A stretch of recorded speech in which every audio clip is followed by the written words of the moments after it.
Hello everyone, it's Stretford Post. How you're doing? And welcome to the live match preview between Man United and Manchester City on Sunday, of course, guys, for the Manchester Derby. Thank you for joining me today. Slightly earlier time. I'm going to bring you some quotes in regards to the press conference today. Of course, the presser is going on. So we're going to get straight over to that, of course, guys, and have a listen to that. And then we're going to get on to the match preview between Man United and Man City, my team that I would pick, etc. And we go for there, of course, guys. So let's get straight over to it.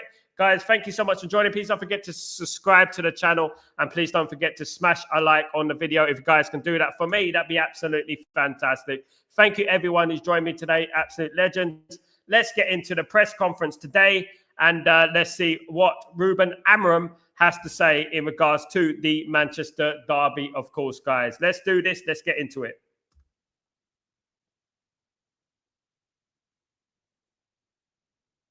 Best midfielders in the Premier League. The time passes to everyone, so it's a natural thing. He improved the league. He was on the wrong side of Manchester, so I wish him good luck. It was a pleasure to see him in Portugal a lot of times. So I hope he enjoyed the rest of his life. Ruben, how do you assess the moment that Manchester City are in facing your team? Because obviously when you faced them at the Etihad earlier on in the campaign, they were struggling far more then. Do you think they've recovered from that, or do you still see some of the same problems? No, I'm more focused on our problems. I think we have bigger problems than Manchester City. They had that run in that moment, but they improved. They can play in different ways. It's really hard to understand how and to think how they are going to face us. So they have maybe the best coach in the world. So they have top players. So it will be a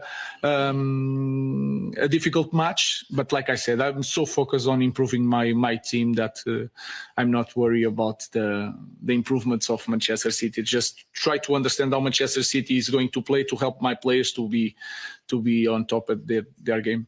Was the win there the best moment you've had as United manager so far? I don't know. It's hard to. Sometimes I'm really happy with the small things, not with the big things. And I don't see one game, especially in this kind of club, but in the former clubs, I don't see it one win as a special moment. Special moment is to be really competitive, to win titles. That is the biggest moment. Winning games, you can win even in third division. You can win against the best team in the country. So I don't see it that way. Mason Mount's been training for nearly 4 weeks now. Is he fit enough to start? Yeah, he can start, but we have to manage his minutes still. Just on that, I think his last start was against City. Yeah.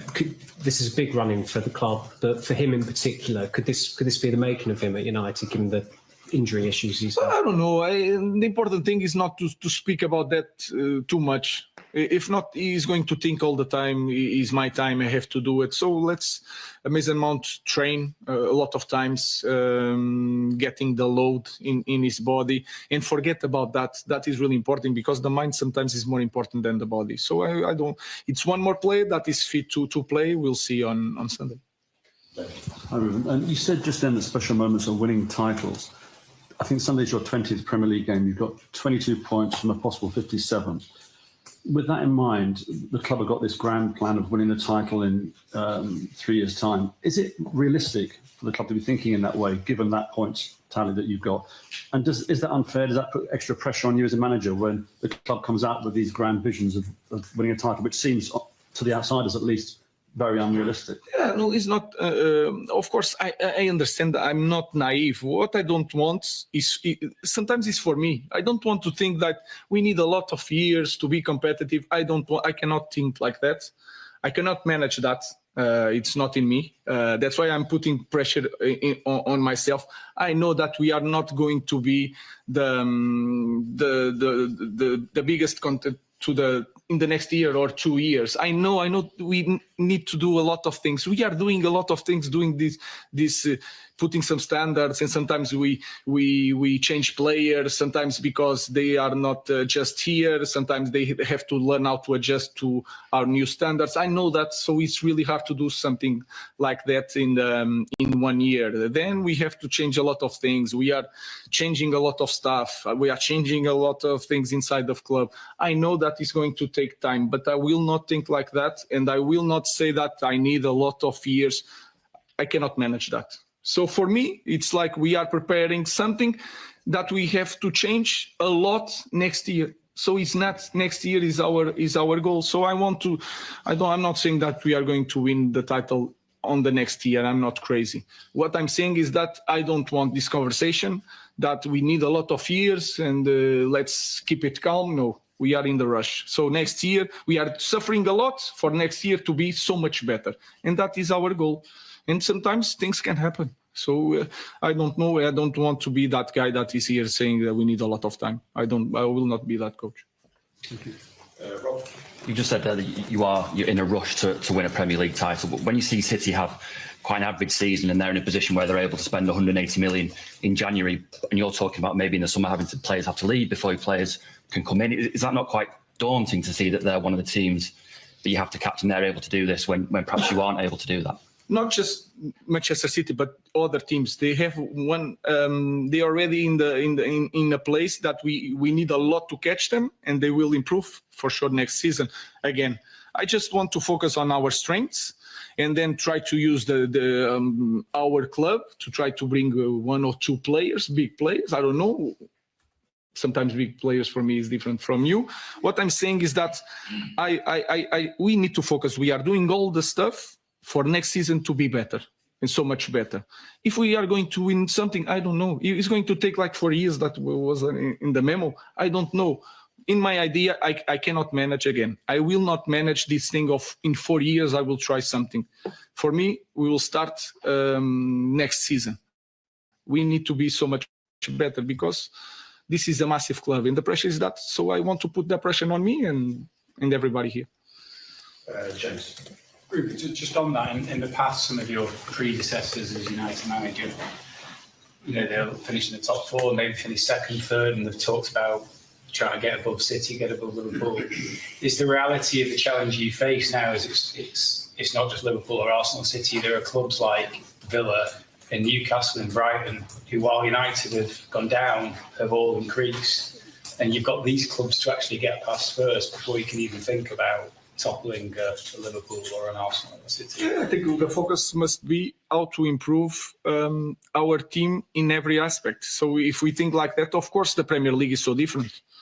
When everybody says, and I have a lot of people saying that Sir Alex Ferguson took like 3-4 years to win something, is not possible nowadays because you have to speak 3 times and give 3 interviews before each game. So the pressure is completely different. And then any team nowadays in Premier League can win. So it's going to be really important again.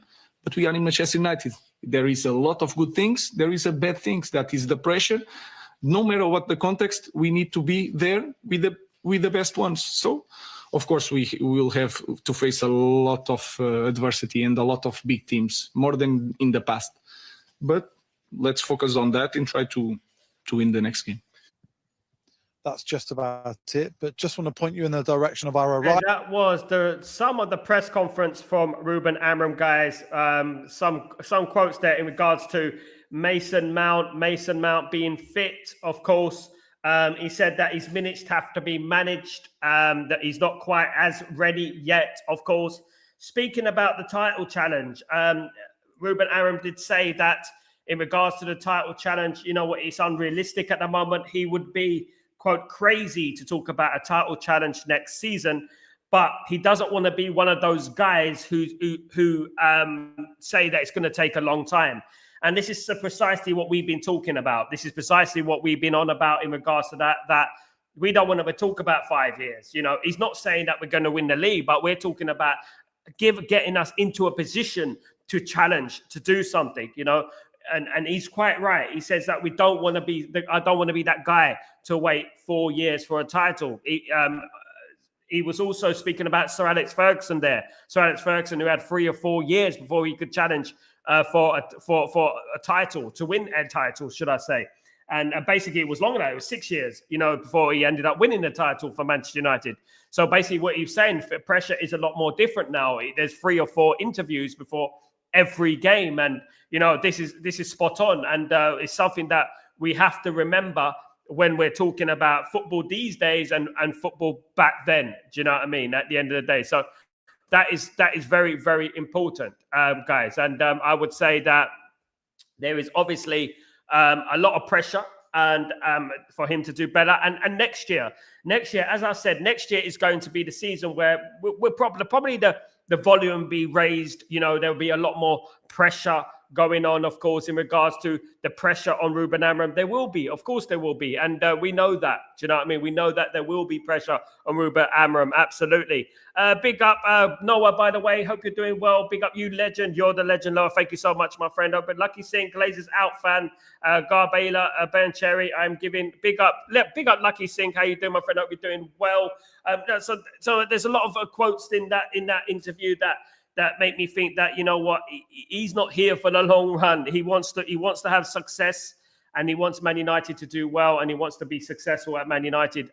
By next season, he wants to see something. He wants to see something. He wants to see progress. He wants to see a team that is winning. I mean, we all do, don't we? And what I liked about that quote there is the fact that he said that I don't want to be one of those guys who'll be waiting 4 years for a title.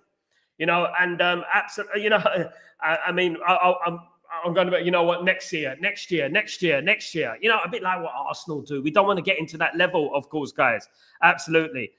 Lucky Singh, we are with manager. A lot of fans need to rest with the manager. Absolutely, mate. Until he has his team, Lucky Singh. Until he has his team, we cannot jump on this manager. You know what I mean? At the end of the day, we've got a lot of problems. Absolutely. And I agree. I'm with the manager as well, Lucky Singh. And I agree. And this is what it is all about. We cannot be jumping on the manager now. No. He said there that, you know what, I'm not going to be one of those guys who's going to say it's going to take a long time, years and years and years at the end of the day. You know what I mean? And next season. Absolutely, Pearl. It's and he said that he knows it. He knows that Man United have to improve next season. We know that, it's not, he did say that. He said, I'm not crazy to say that I'm going to win the league next season. He said that. But, what he also said was that I'm not also one of those guys who will say, oh, wait, I'll give us time, give us some more time, you know what I mean? And things like that. Then, I don't want to be that guy. And I agree with him, because at the end of the day, look, next season, we should see some element of signs, if he is backed in the transfer window, we should see signs, of a team that is starting to get where we want it to get.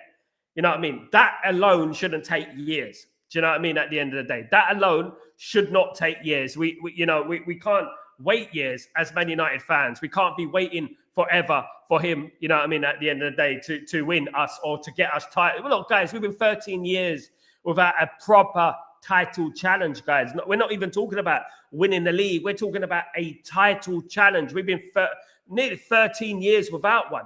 We need to go out there and we need to start winning things now, and that is absolutely imperative for Man United. And I really do hope that Ruben Amorim does it. I really do hope that Ruben Amorim, gets to where we all want Man United to be, because I like the guy and I think he's a very good manager.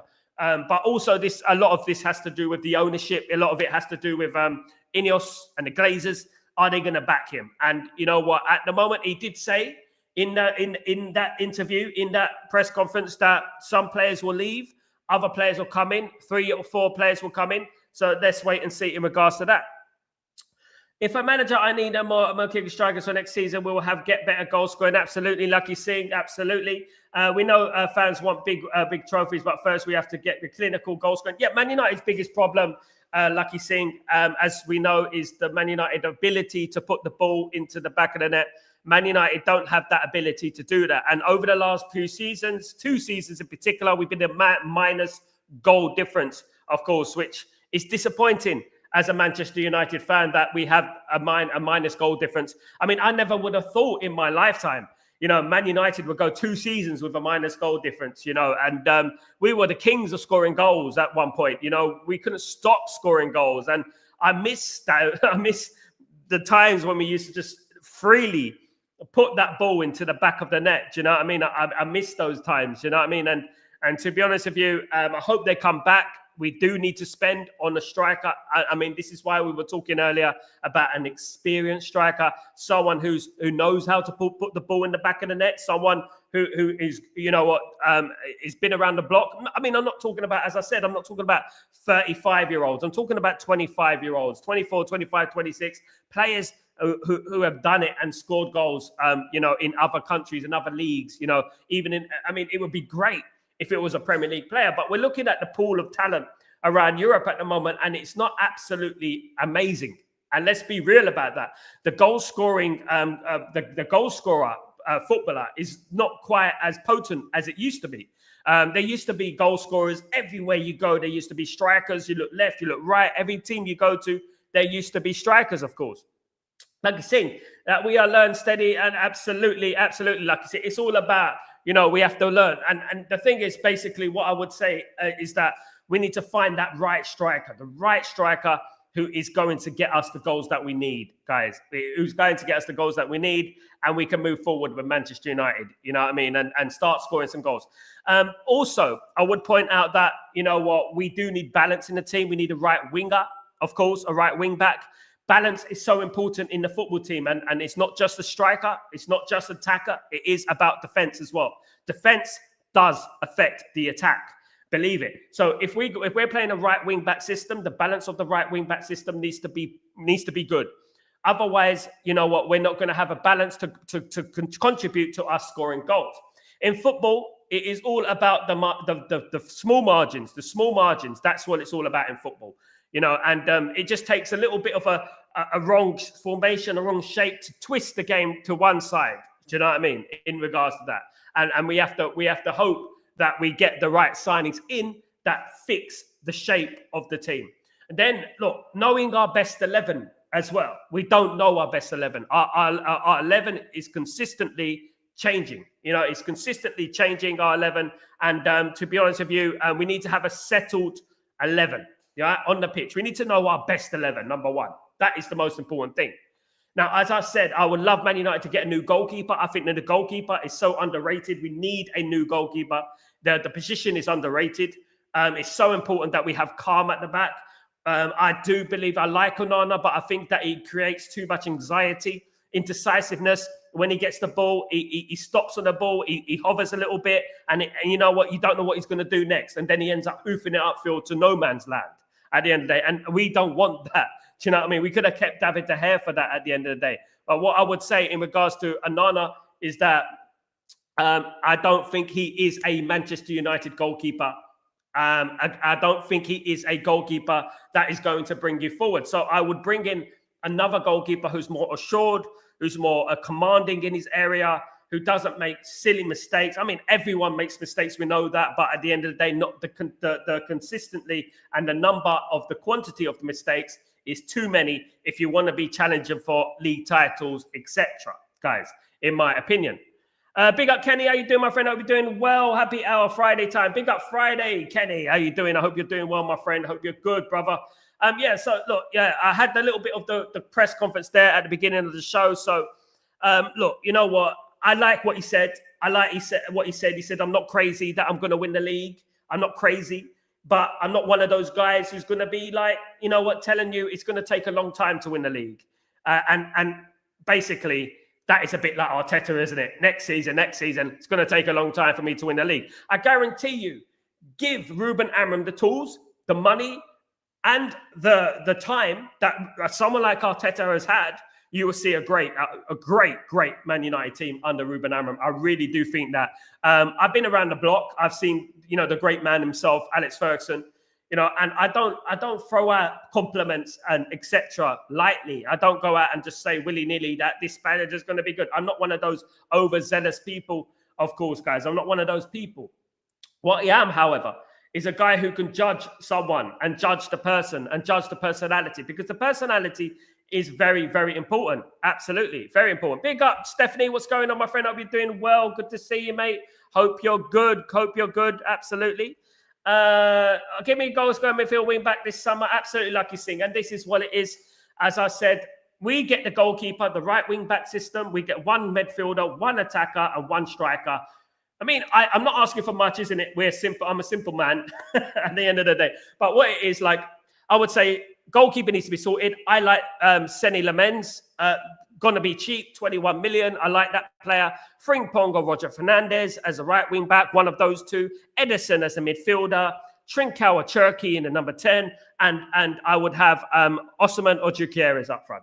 Is that too much to ask for? Is that too much to ask for? I don't know, guys. Absolutely.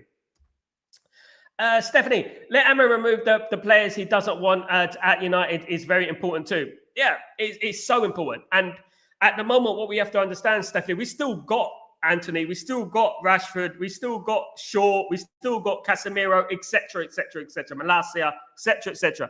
These players need to be gone. But what I don't want, we got enough people at our football club right now to do two jobs at once. Because we all know over the years, Man United have been enabled to do two jobs at once. You know, they do one transfer and they spend the whole summer doing that same bloody transfer. That's what they do at the end of the day. We can't have that anymore. We need to get rid of players.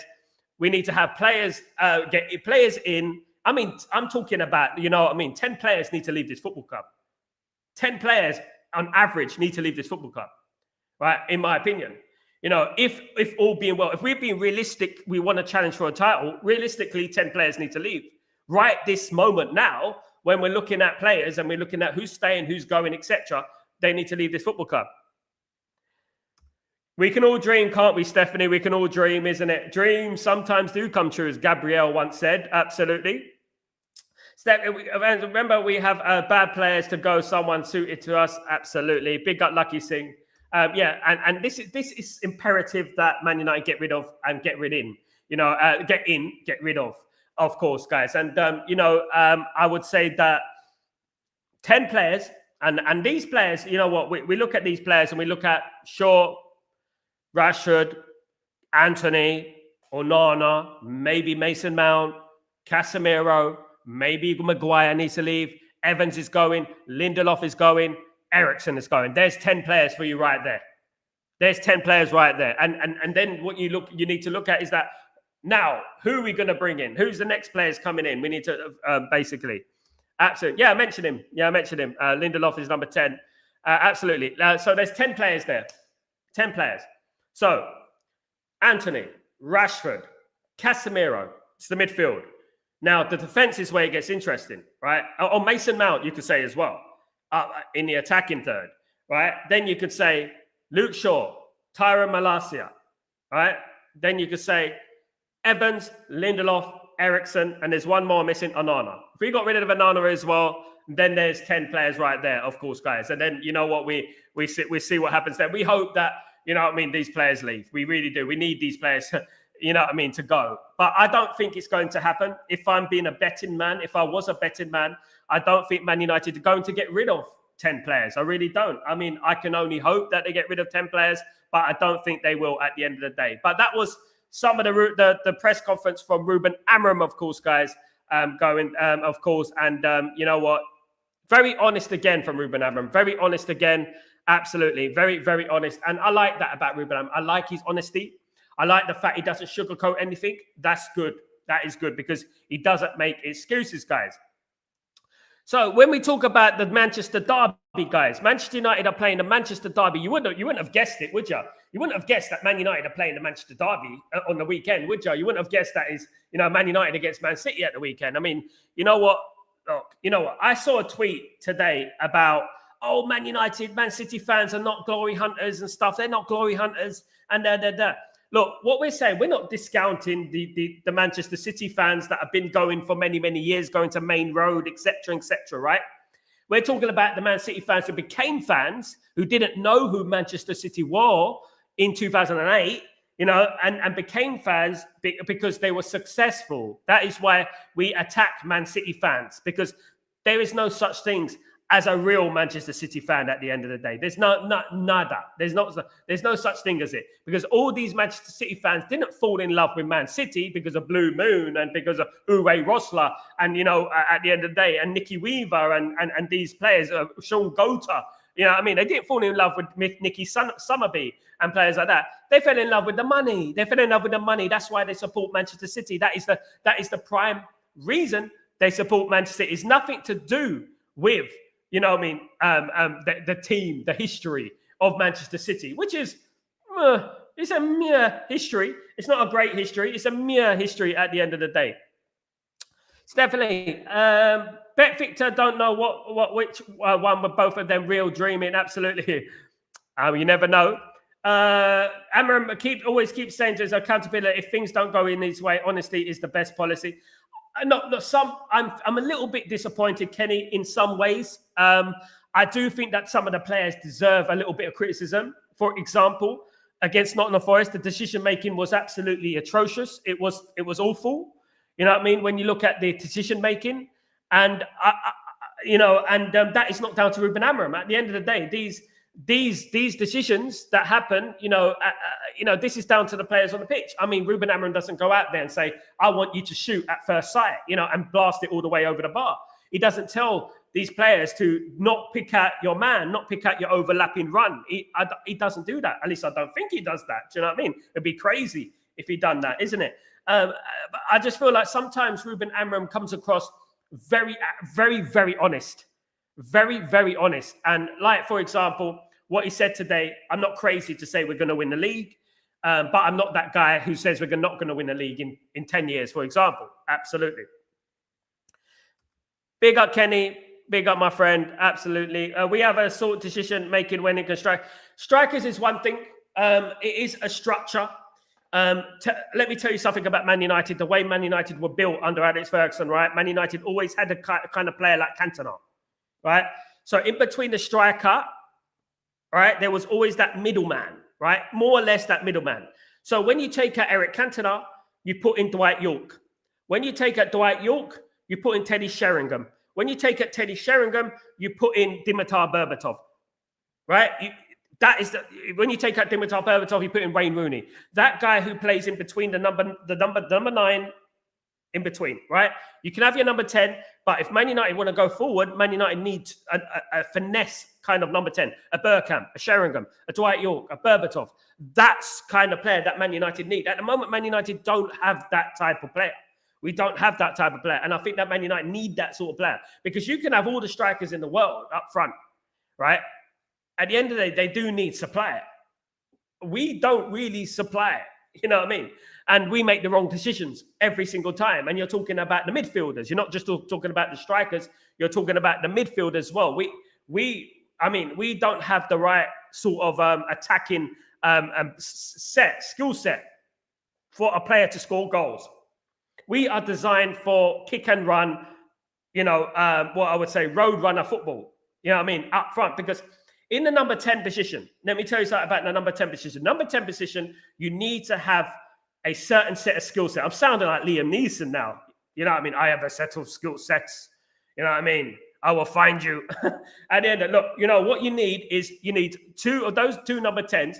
They need to be finesse, like a Bergkamp, like a Sheringham, like a Berbatov. That, right? If you have pace in the number 10, it's good to have pace, by the way, but if you've just got pace in the number 10 position, you're always inclined to go to the width. And then when you go to the width, and then your instinct is scoring goals. Ahmad and Garnacho, instinct is scoring goals. How do they do it? They go in the wing, they cut in, they shoot. They go in the wing, they cut in, they shoot. And we get this every single time, don't we? You know what I mean? We get this every single time. Whereas if you've got the two wing backs going forward to work on those sides, rather than the two number 10s going on those sides, when you end up with nothing in the middle. We end up with nothing in the middle. So what we need is two number 10s, right, who can create things in that area, who can spot the overlapping run, who can who can pass the eye of a needle ball through to the striker. Do you know what I mean? We need that. That's what we need at the end of the day. Gladiator, what's going on, my friend? Are we doing well? But that can be said about United fans like me too. I'm from the part of the world where in 2005, when I first heard about United, we knew about United only because we were successful. Yeah, but I didn't. That's the wrong way to hear about United. It's not just about being successful. That is the first thing, right? You don't fall in love with a club because they are successful. That's a glory hunter. What you fall in love with the club for is our history. The Busby Babes, 1964, winning the league just after we won. Look, we lost our players in the Munich disaster. 1968 being the first English club to win the European Cup. 10 years after the Munich disaster. Learn about our relegation in 1974. Learn about how we became a cup team in the 80s. Learn about the transition from Alex Ferguson in 1986, how he had to get rid of the drinking culture, how he had to get rid of Paul McGrath, fan favourites. Do you know what I mean? How we had to get rid of Gordon Strachan and players like that to bring us up. That is what it is. That's the difference between me and you. I'm a Man United fan of Manchester United. Man United were not built through just success. We are adversity as well. Man United are about adversity as well. And at the end of the day, as long as you know about our history and you love Man United because of our history, not just because of our success, right? Then you can claim to be like, I supported Man United for the right reason. Because then, and people who started supporting Man United because we were successful can't say anything to Manchester City because it'd be hypocritical, wouldn't it? At the end of the day. So I'm not saying that you're not a Man United fan, but what I'm saying is that it shouldn't necessarily be the primary reason that you support Man United. You know what I mean? Because I didn't. Right?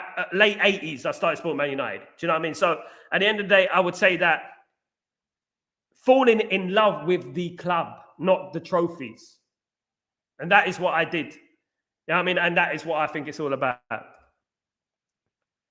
United ruining players are completely myth, as Amara mentioned, that these players had their chance and they couldn't cope with the pressure. Absolutely, Kenny, and this is something that people don't understand. They don't want to listen, because they have their narrative, they have their idea of what they think is going on, and they think they think that just because a player leaves, and he does better elsewhere, it's Man United, it's Amram, it's Ten Hag, it's Amram, it's Ten Hag. No, it says more about the player than it does about the football club or the manager, that a player can go from Manchester United and perform well elsewhere. At Man United, you've got all the tools to perform well. You've got 76,000 fans there cheering your name. So why can you not perform at Old Trafford on a Saturday afternoon against Bournemouth? At the end of the day, and that is the bottom line here, isn't it? This is the whole thing about accountability. I love Amram because he's accountable. He's accountable for his own actions. But many of these players are not accountable for their own actions. They're not accountable. They blame other people. And then the fans feed into that. They say, it's Ruben Amram's the problem. Tactics are the problem. Formation is the problem. Erik Ten Hag, no style of play. He hasn't got a style of play. Who knows his style of play? You can't make this stuff up, can you, at the end of the day? Just as long as they don't blame the players, that is it, their favourite player. They don't want to blame their favourite player. Just as long as that doesn't happen, that is, at the end of the day, that is all as long as it feeds their narrative, so to speak. You know what I mean? It's ridiculous. Stephanie, Asna don't have a recognised centre forward, but still manage to score a lot of goals front three. Whoever they are need to step up in the Premier League this season. This is to do with the way the formation. It's already set up for them to score goals, and this is to do with their attacking prowess. They're not wasteful. They know how to put pressure in the game. They know to play the high line. At the moment, you've got to say Arteta has he's had 5 years, right? We have to remember that he's got one trophy under Unai Emery team, so we have to remember that. And just because he's scoring goals, he's not winning trophies. So, yeah. You know what I mean? At the end of the day, it does work hand in hand, isn't it? You do need to win trophies as well.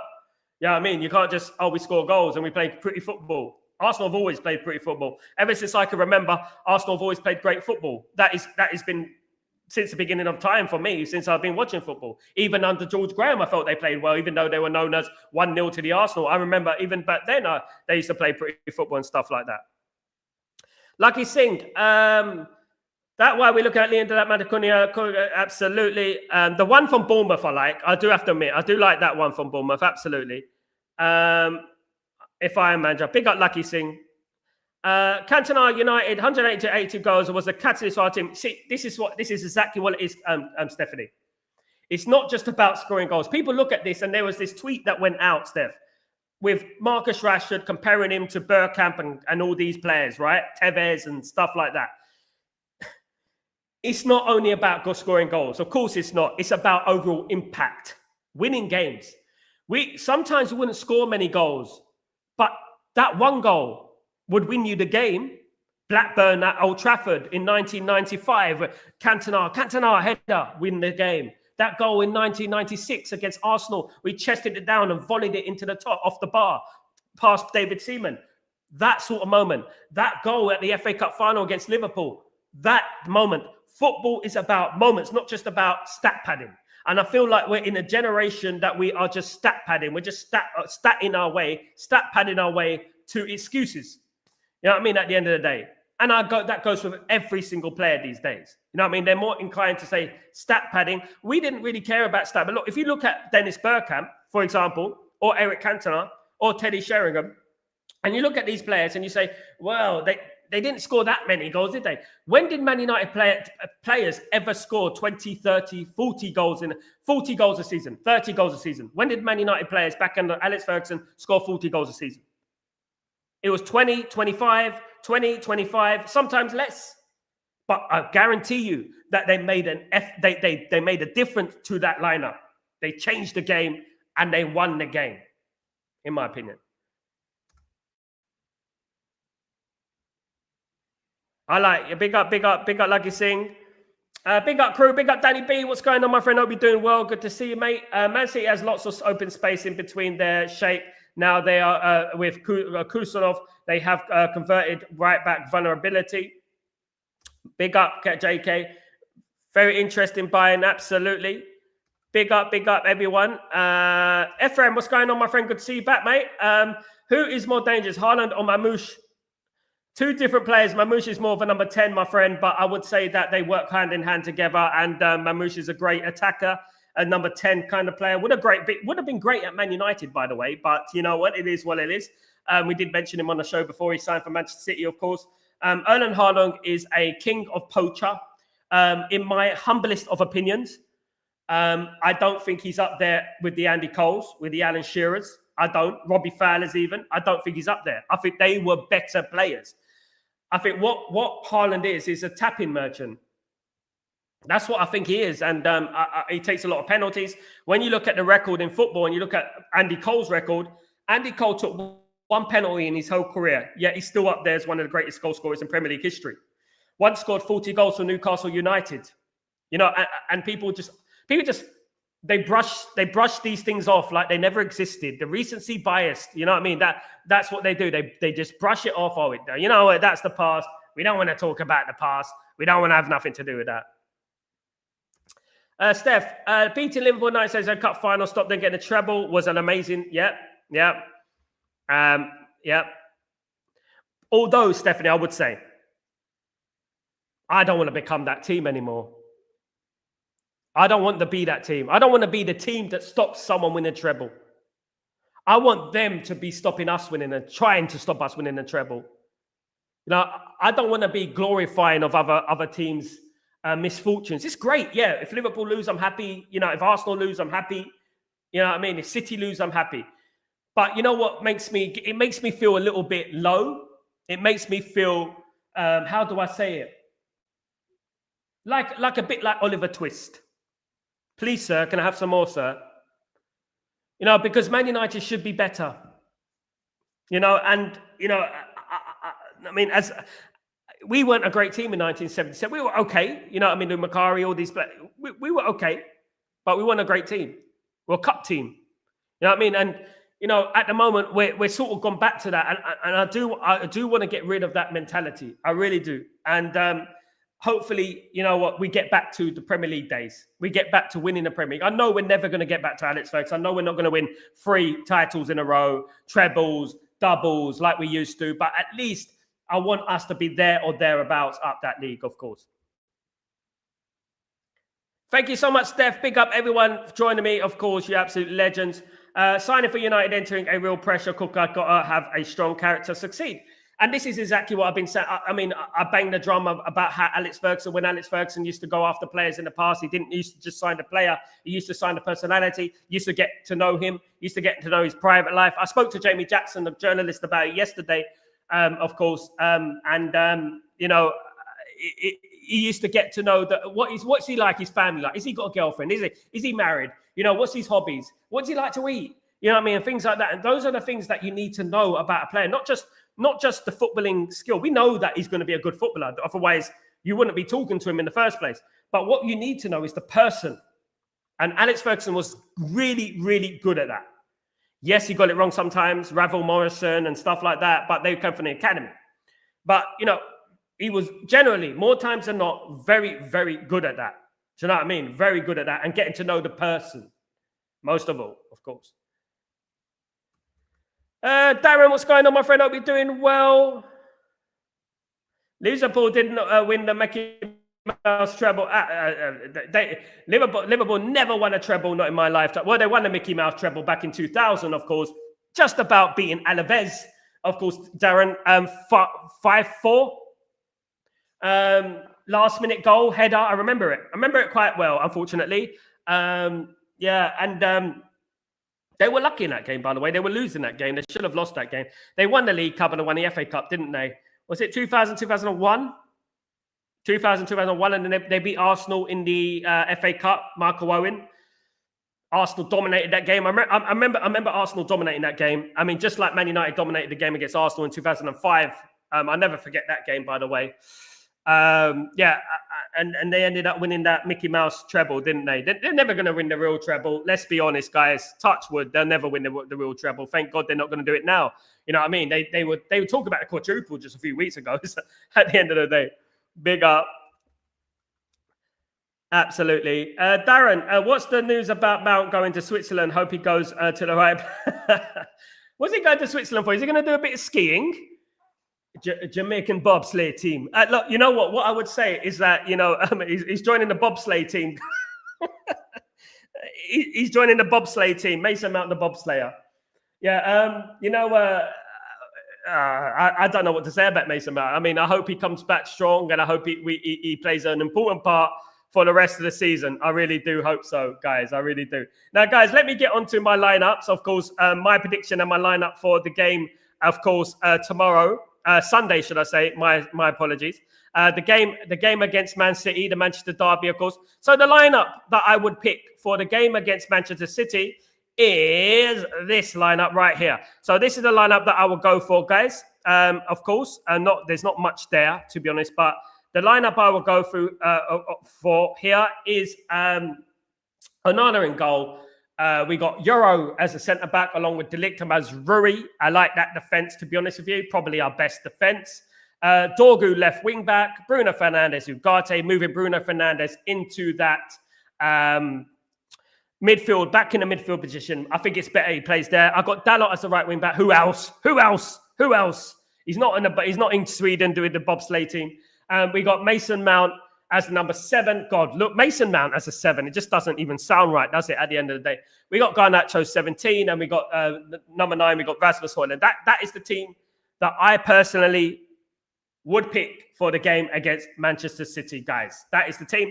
I don't know what you think about it, guys. I don't know what you think about it. But when you look at the score that I feel like is going to be tomorrow, the score tomorrow will be it will be Man United 2, Manchester City 1. That is my prediction, guys. That's my prediction for the game.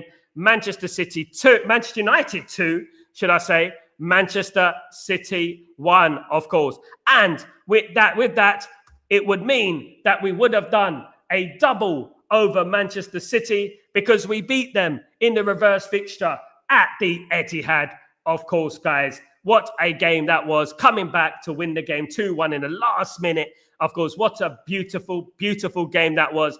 And one of the rare moments that we had this season, of course. One of the rare moments that we had this season, guys. Absolutely. Another little bit of news. Congratulations to Mr. Bruno Fernandes for winning the Player of the Month, guys. Player of the Month, well deserved for Bruno Fernandes, of course. Great news to start the weekend, of course. Very good news. It's good to have good news, guys. It's good to have good news. Good news for in regards to that. And I'm delighted for Bruno Fernandes. I really am. Absolutely. Thank you very much. Thank you very much. Guys, so let me get in your teams. Let me know what you think. What's the score going to be, of course, guys? Sal, do you still see a player in Garnacho? Yes. If De Ligt is injured, it will be a big loss. I mean, hopefully he's not. Hopefully he's fine. Absolutely. Stephanie, Cantona knew when to retire too early. He lost the love for the game, didn't he? He lost the love for the game. I mean, that is a legend at the end of the day, isn't it? Didn't think about the money, thought about the football team. That's what the most important thing is, of course. Ephraim, if Ineos give him the players, do you think Amarim will win us the Premier League? Yes, Ephraim. Yes. Yes. And not only win us the Premier League, Ephraim, let me tell you something. If you give Ruben Amorim his team, his players, you fit his system, we're going invincible. We're going invincible. Trust me. And I'm not overzealous. We're going invincible. That guy, give him the tools. Give him the tools. And he doesn't ask for much. Right? Give him the tools. He will be a success at this football club. He will be a success at this football club, in my opinion. Darren, that's where people end their life. Surely it's not that bad. Yeah, big up, Darren. 2-1, I say as well. 2-1, thank you so much, Darren. 2-1, I say that. Yeah, I think it's going to be a tight game. I don't think Man United run away for it. I'm a little bit concerned about the Old Trafford thing. We're not being very good at Old Trafford over recent years. You know, especially in particular this year, last year. We haven't been good at Old Trafford, which is a worry. But hopefully Man United turn up tomorrow with the crowd, of course. Thank you so much, Steph. Don't forget, you can drop your teams in, of course, guys. Absolutely. It is obviously a big game against Man City. Look, you know what? I was raised on Man City when they had the likes of Sean Gota and, Uwe Rosler, Paul Dickoff, Nicky Weaver, Keith Curl, these type of players. I come from way back, and Nicky Summerby. And I know the real Manchester City. And, you could walk around Manchester, you could walk around anywhere, you wouldn't see a Manchester City fan. For as long as you walk, you wouldn't see a Manchester City fan. Now Manchester City fans are everywhere. You know what I mean? And the only reason they're there is because the oil money and they became successful at the end of the day. Absolutely. Darren, can write off players at 20? Amarim will sort that out. Absolutely, Darren. Darren, spot on, mate. You can't write off players at 20. You can't. They're 20 years old. And then people, you know what they're going to do, Darren? They do the old little uneducated football opinion where, but Lamine Yamal. David Beckham was on loan at Preston North End at 20. Do you know what I mean? Everyone is different. Eric Cantona was at was on loan somewhere in France, Grenoble or something, when he was 20. Do you know what I mean? You can't paint everyone the same brush. We're all different. We're all built different. We have different physicalities and stuff like that. You know what I mean? But people just want to deal with absolutes. They just want to deal with that because that. It's a bit like saying because Man United beat Arsenal in the FA Cup, Man United should be able to beat every team in the Premier League. It doesn't work like that. Man United can beat Arsenal at the Emirates with 10 men, but they can't beat Bournemouth at home. And that is how football is. It's not absolutes, exactly. Kenny, I'm only concerned with Onana goalkeeping position. I'm worried about he puts grease on his gloves. I think he puts grease on his gloves. It's like he puts some grease on his gloves, something, because the ball keeps slipping out of his hand. Absolutely. Yamal won't get much space against defenders in the Premier League. La Liga's I'm not going to say easier. It's easier. Guys, look at Anthony. It's easier. You get more space as an attacker. It's easier for an attacker. You know, you get more space. You know what I mean there? And I generally think, yeah, he puts the Vaseline on it. You know what I mean? He puts all the Vaseline everywhere. He's all slippery everywhere. You know what I mean? So the ball slips everywhere. He can't catch it. Goodness me. You know what I mean? I used to laugh at Liverpool. Do you remember the old, the game against Sunderland many years ago? Who remembers the beach ball? Who remembers the beach ball? When the ball went in and it touched the beach ball and it went into the goal. That is how we used to banter Liverpool, guys. That is how we used to banter Liverpool. They used to get goals scored against them by a beach ball. Do you know what I mean? And who remembers that back 15 years ago, something like that now, a long time ago. Goodness me. You know what I mean? But you know what? That was funny. I loved laughing at Liverpool back then. It was funny. Absolutely. Darren, you remember that? and was it a red ball? It was like a red balloon. It was a balloon. It was a balloon or a beach ball. And it flicked up, right? I think Sunderland done a weak shot, and it flicked up off the beach ball and it went into the back of the net. It was funny. There was a few of those, definitely a few of those back in the day. You know what I mean? Liverpool, laughing at Liverpool became the norm. It became the norm. I mean, they used to have David James in goal, and David James was the calamity goalkeeper, of the Premier League. I remember Man United beating Liverpool 3-1 at Anfield, and David James comes out to try and catch it, and Andy Cole gets it before him and stuff. I mean, Gary Pallister scored 2 goals against them at Anfield, of course, as well. So, those are good times, man. Really good times. I cherish those moments forever, guys. I cherish those moments forever. He had the chance to move it. He got complacent. Yeah, he got complacent. He weren't marking his balloon. He left the balloon unmarked. he should have. Oh, that was. Oh man, you know what? The banter I had. I was at work that time. The banter I had was second to none. You got to watch out for those balloons, mate. You got to watch out for those balloons. You know what I mean? All sorts of things. Absolutely. 4 balloons, 4-4-2. You know what I mean? You got to watch out for them. If I'm looking aside for this big game, doing something like this, big up, Darren, big up, Lucky Singh, of course. Yeah, look, let's see what happens on Sunday. Of course, it is a massive game for Manchester United, of course, guys. You know what? I know people are looking at this game and think, oh, we got nothing to play for. We've got quite a lot to play for, guys. We need to get up that table. It is 4 million per position. You know what I mean? So if Ineos really want, this is why I didn't understand why they didn't fully back Ruben Amorim in the January transfer window, but it is what it is. We need to win this game, get into some kind of momentum before we play Lyon, of course. Massive game against Lyon coming up. I'm already nervous about the Lyon game, guys. The Lyon game is the game that I'm feeling, oh, man. Because Lyon want it just as much as us. Lyon are not doing too well in the French league, but, they need this as much as we need as well. You know what I mean? So, I'm really, really looking forward to the game. I am on next week against Lyon. Triple M, what's going on, my friend? How are you doing? Good morning, good afternoon, everyone. Jim Mubarak, big up yourself, Triple M. Hope you're doing well. Who is better manager, Amorim or Ten Hag? Amorim. I would say Amorim, Ephraim.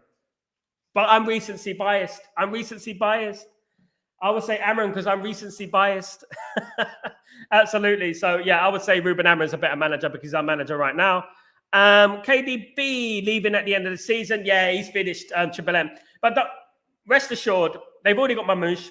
They're going to replace him. They'll replace him quickly as well. Let's hope that they don't get a Cherky or something like that. Do you know what I mean?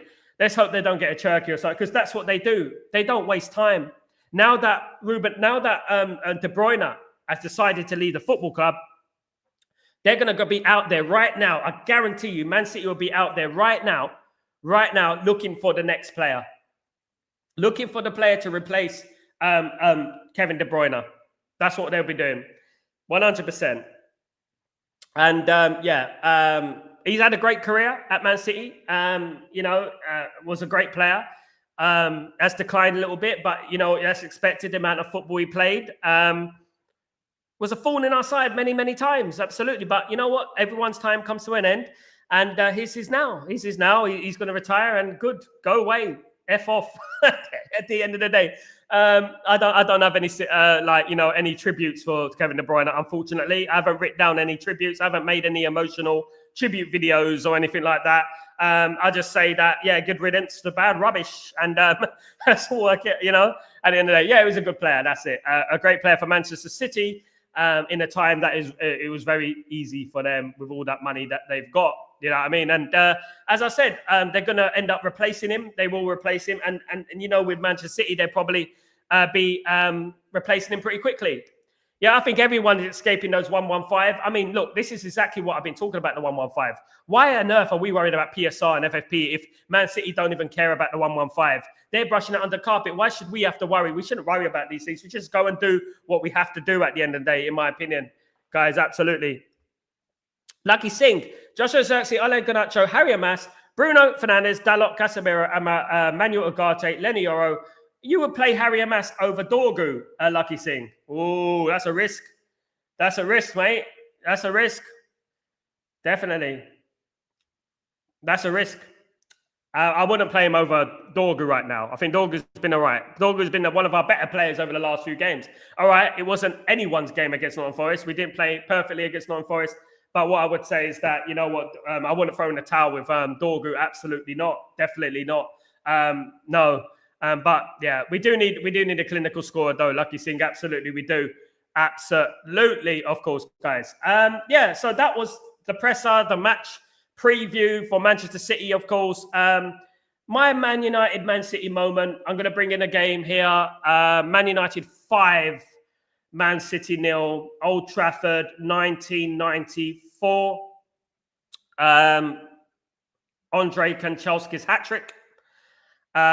Great game. And hopefully one day we'll get back to that sort of thing.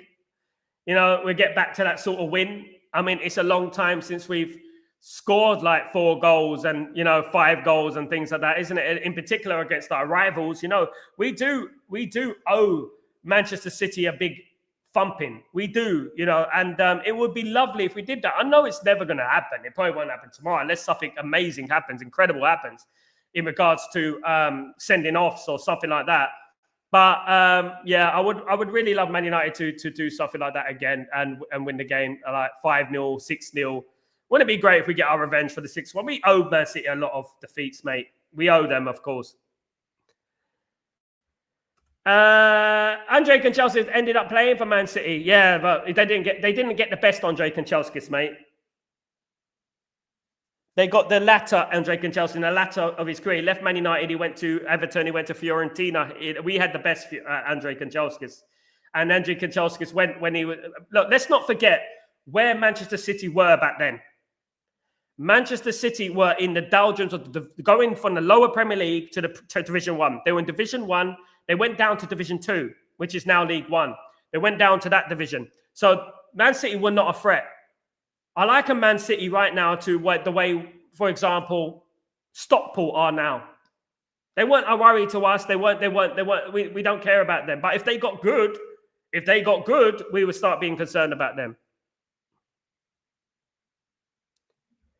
Matata, Peppers get phone fresh for the derby. Yeah, he would do. That we have at Seaside. Absolutely, my friend. Absolutely. Absolutely.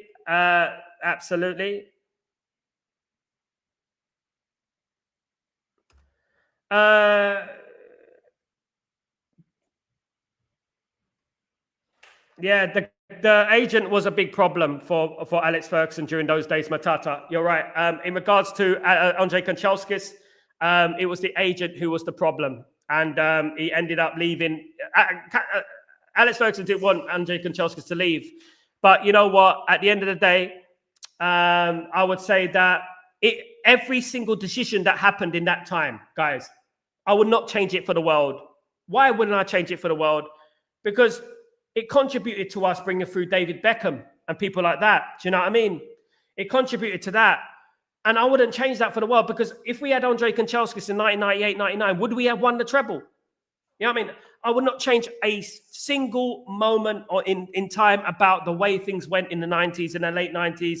And so I would not change anything about it. Absolutely not. Because we achieved their dreams. We've done everything, guys, what was possible. You know what I mean? Love it if we beat them 5-0. Love it, mate. Absolutely, mate. We deserve something like that for once. Wouldn't that be great, Triple M? Just to thump them. Just once. Just give them a good thumping. Ready for the Lyon game. Do you know what I mean? That's what I would love. I would love that, my friend. I would love that. Absolutely. Absolutely. It would be absolutely fantastic if we can do that, guys. My friends, family, what's going on, guys? I'll be back tomorrow morning for Breaking Dawn, of course. Absolutely. Sal, could we use Pachadorgo? I wouldn't like it, mate. I wouldn't like it. I don't like the inverted wingers, but you know what? It's subjective at the end of the day. But thank you, everyone who's joined me today. Thank you, everyone who watched from 4:30. Sorry, I went a bit early today. I wanted to catch some of the press conference. I hope you enjoyed it, guys. Have a great day, great afternoon, evening, wherever you are in the world. I'm Sal Warner. This is Chatterbox. Have a great day, and I'll see you tomorrow for Breaking Dawn. Don't forget to join me for Breaking Dawn tomorrow. It is the weekend of match. Man United play Man City on Sunday, of course. So we'll be leading up to that. Have a great day, night, morning, wherever you are. Much love to you all. Take it easy. Peace.